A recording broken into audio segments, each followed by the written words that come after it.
మష్రూమ్ని mushroom curry లాగా తినడం ఇష్టమా, మష్రూమ్ పలావ్ లాగా తినడం ఇష్టమా కామెంట్ చేయండి. సో మేమైతే రెండు తినేస్తాం.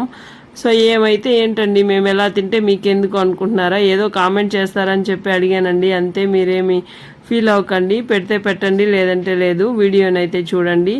సో సింపుల్గా మన ఊరు స్టైల్లోనే నేనైతే మరీ ఎక్కువ హడావుడి హంగులు లేకుండా సింపుల్గా బ్యాచిలర్స్ కూడా చేసుకునే విధంగా ఇంట్లో ఉన్న వస్తువులతోనే నేనైతే సింపుల్గా చేసేస్తూ ఉంటాను. ఎక్కువ మసాలాలు కానీ గరం మసాలాలు ఇవన్నీ ఎక్కువ వేయను అనమాట. సో ఎందుకంటే అది అంత హెల్త్కి మంచిది కాదు, న్యాచురల్గానే ఉంటుంది నా వంటలు, ఎక్కువ హడావుడి ఏమి ఉండదన్నమాట. సో మీలో ఎంతమందికి ఇలాంటి వంటలు చేయడం ఇష్టమో కామెంట్ చేయండి.